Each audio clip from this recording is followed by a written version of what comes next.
தகவல் தொழில்நுட்பத்தில் அடையாள சின்னமாக விளங்கும் வானொலி காலத்தை கடந்து இன்று வரை மக்களிடம் பின்னி பிணைந்துள்ளது.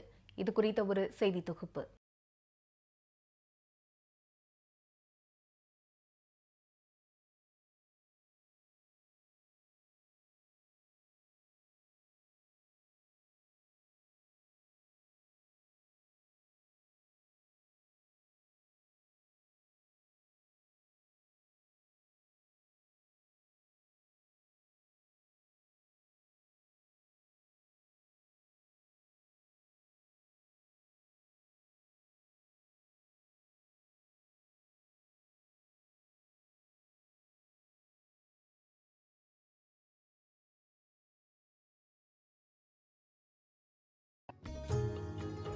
பட்டி தொட்டி முதல் நகரங்கள் வரை மக்கள் அனைவரையும் துயில் எழுப்பும் வானொலியின் இந்த ஒலி இன்றைய புதிய தலைமுறைக்கு தெரியுமா என கேட்கத் தோன்றும் வேளையில் இந்த அரிய கண்டுபிடிப்பை போற்றும் வகையில் இன்று உலக வானொலி தினம் கடைபிடிக்கப்படுகிறது.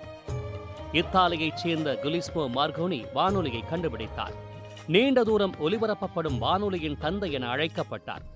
இவர் ஒரு தொழில் முனைவர், தொழிலதிபர் மற்றும் 1987 வானொலி நிறுவனத்தின் தலைவராக திகழ்ந்தார்.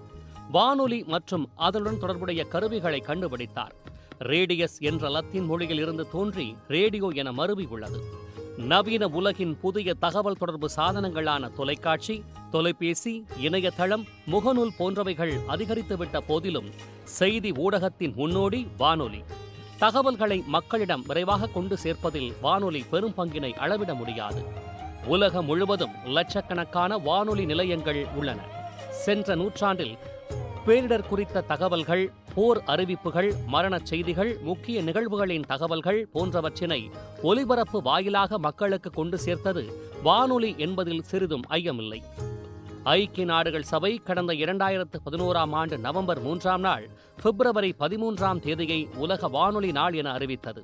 இதனைத் தொடர்ந்து ஐக்கிய நாடுகள் கல்வி, அறிவியல், பண்பாட்டு அமைப்பின் சார்பில் ஆண்டுதோறும் பிப்ரவரி 13 வானொலி தினமாக கொண்டாடப்படுகிறது. இந்த ரேடியோக்களுடைய வளர்ச்சி, இந்த ஹாம் ரேடியோவுக்கு அடுத்த கட்டமாக தான் மக்கள் பயன்படுத்தக்கூடிய ரேடியோக்கள்லாம் பயன்பாட்டுக்கு வந்தது. கப்பல் மற்றும் விமான போக்குவரத்து, கடலோர பாதுகாப்பு போன்ற விஷயங்களுக்காக தான் பெரிதும் உபயோகமாக இருந்துச்சு. கேட்கும் திறன் அதிகமாக உபயோகமாக இருக்குது எல்லாரும் மனுஷங்களுக்கும். இன்றைக்கி வேகமான உலகத்தில் அவசரமாக அவங்களோட பணி நிமித்தமாக எல்லாரும் போய் வந்து இருக்கிற இடத்துல ரேடியோக்களோட பயன்பாடு இன்னும் அதிகரித்து கொண்டு தான் இருக்கிறது. அதனுடைய பணிகள், அதாவது அதில் வரும் செய்திகளாகட்டும், கேட்கும் திறனில் எல்லா மனிதர்களுமே ஒரு தனி ஆற்றல் உண்டு. அந்த வகையில் இந்த ரேடியோவானது மக்களுக்கு பெரிதும் உதவிகரமாகவே இன்றைய வரைக்கும் திகழ்கிறதுங்கிறது எவ்வித மாற்றமும் இல்லை. புதிய தகவல் தொழில்நுட்ப சாதனங்கள் கண்டுபிடிக்கப்படும் போது அவை ஏற்கனவே இருக்கும் மற்ற சாதனங்களை மக்கள் மனங்களில் இருந்து அகற்றி விடுகின்றன.